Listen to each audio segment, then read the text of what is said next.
कि मैं दुनिया को मनाने में लगा हूँ, मेरा घर मुझसे रूठा जा रहा है। पाकिस्तान के जितने भी टेररिस्ट कैंप थे उन पर अटैक किया गया। कराची हमारा हो गया है, लाहौर हमारा हो गया है। ये भी बताया कि हमने उनको पकड़ भी लिया है, हमारा कब्जा हो जाएगा, 6 महीने का केवल हमें मौका मिल जाए। सरकार आखिरकार पीछे कैसे हट गई? इन्होंने अपने मित्र से ही कहा कि आप ही सीज फायर अनाउंस कर दीजिए, हमारी कोई ज़रूरत नहीं है, हम सीज फायर आपसे ही स्वीकार कर लेंगे। मैं भारतीय जनता पार्टी के लिए बता रहा हूँ ये लाइनें कि मैं दुनिया को मनाने में लगा हूँ, मेरा घर मुझसे रूठा जा रहा है। मैं दुनिया को बनाने में लगा हूँ, मेरा घर मुझसे रूठा जा रहा है। अध्यक्ष महोदय, बात शुरू करने से पहले मैं सबसे पहले भारत की सेना, उसका आभार, उसका धन्यवाद देना चाहता हूँ। दुनिया में साहसी फौजों में गिनती अगर होती है तो हमारी भारत की सेना सबसे आगे दिखाई देगी।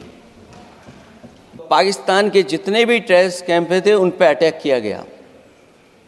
न केवल पाकिस्तानी कैंपों को नष्ट किया गया, बल्कि पाकिस्तानी जो एयर बेस हैं उन तक पहुंच गए, उनको भी नष्ट किया, ध्वस्त किया। और जब हमारी फौज पाकिस्तान को हमेशा हमेशा के लिए एक पाठ पढ़ा सकती थी, एक ऐसा संदेश जाता कि भविष्य में पाकिस्तान कभी ये हिम्मत नहीं जुटा पाता, और ऐसा भी लगा हम लोगों को,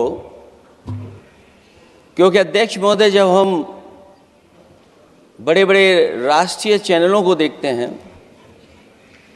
तो उन चैनलों से ये लग रहा था कि कराची हमारा हो गया है, लाहौर हमारा हो गया है।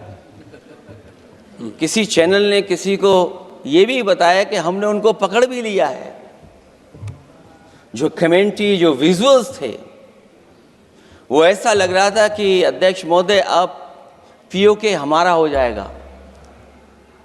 हालांकि सरकार के इंजनों को मैं टकराता हुआ देखता हूं, हो सकता है ये मेरा भ्रम हो, लेकिन पीओके के मामले में सभी इंजन हमें एक दिखाई देते हैं। और जहां पीओके पे पहुंचने तक की बात थी, कुछ लोग तो पीओके पर ये कह रहे थे कि हमारा कब्जा हो जाएगा, 6 महीने का केवल हमें मौका मिल जाए। ये अफसर सरकार आखिरकार पीछे कैसे हट गई, और क्या कारण था कि सरकार को सीज फायर का ऐलान करना पड़ा? अध्यक्ष महोदय, हमें उम्मीद थी कि सरकार सीज फायर करेगी, सरकार ऐलान करेगी, लेकिन इनकी मित्रता बहुत है, बहुत गहरी मित्रता है, और उसका परिणाम ये है कि इन्होंने अपने मित्र से ही कहा कि आप ही सीज फायर अनाउंस कर दीजिए, हमारी कोई ज़रूरत नहीं है, हम सीज फायर आपसे ही स्वीकार कर लेंगे।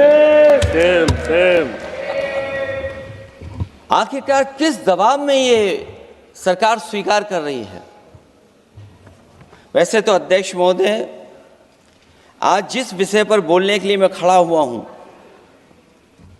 दरअसल वो विषय होना ही नहीं चाहिए था। ये दुर्भाग्यपूर्ण है कि आज़ादी के इतने साल बाद भी ऐसे मुद्दे बने हुए हैं।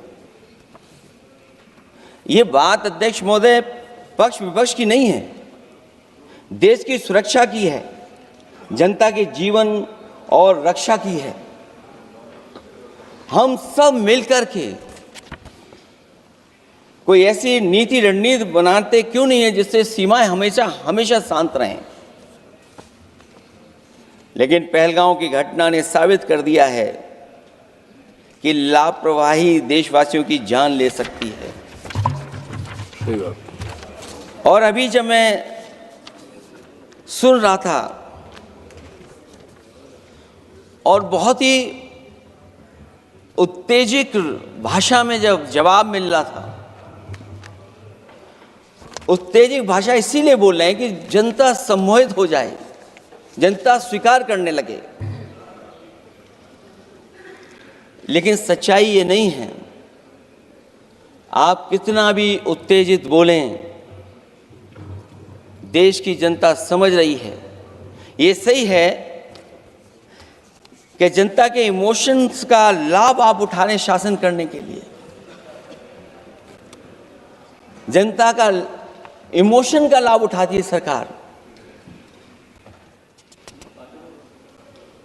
मुझे याद है कि जिस दिन पहलगाम हमला हुआ, उस दिन वहां का हर पर्यटक पूछ रहा था, जो पर्यटक पूछ रहे थे कि खतरों के बीच मेरी रक्षा करने वाला कोई वहां क्यों नहीं था। आखिरकार ये सबके मन में सवाल यही है कि जिस समय घटना हुई, आखिरकार उन्हें बचाने वाला कोई क्यों नहीं था। और जो सरकार ये दावा करती है, 370 के बाद ये कहा सरकार ने कि भविष्य में कोई आतंकवादी घटना नहीं होगी,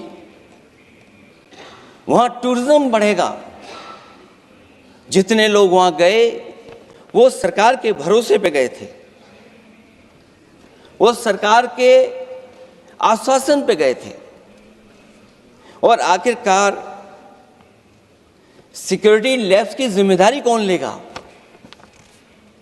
अध्यक्ष महोदय, सबसे बड़ा सवाल यही है कि सिक्योरिटी लैब्स का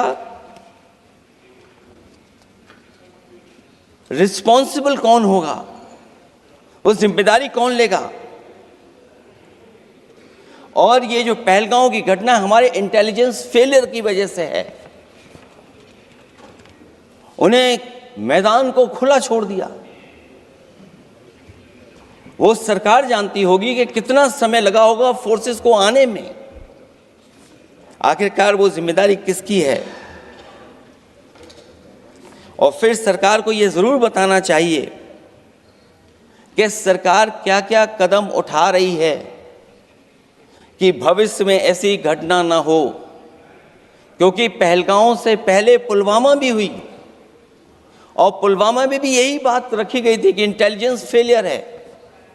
उस समय भी किसकी जिम्मेदारी थी इंटेलिजेंस फेलियर की? किसी को नहीं पता। और अगर इंटेलिजेंस फेलियर पहले था तो पहलगांव में भी वही इंटेलिजेंस फेलियर हम लोगों को और पूरी देश की जनता जानती है आखिरकार जिम्मेदारी किसकी बनती है। जो लोग बड़ी बड़ी बातें कर करके चले गए,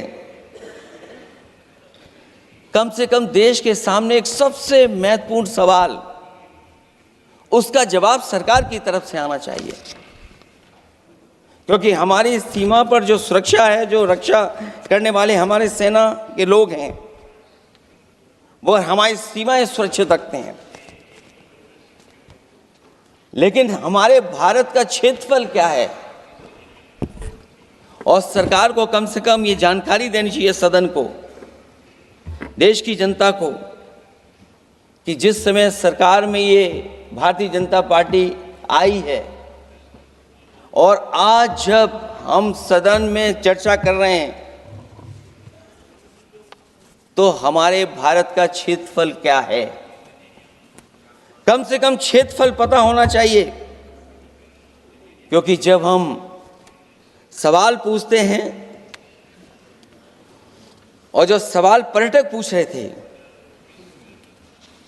कि कुछ ऐसे लोगों को सरकार की ओर से चारों तरफ से चाक चौबंद सुरक्षा घेरा क्यों दिया जाता है, वो जो बाद में ठग साबित होते हैं, जो हमारी रक्षा क्यों नहीं की गई?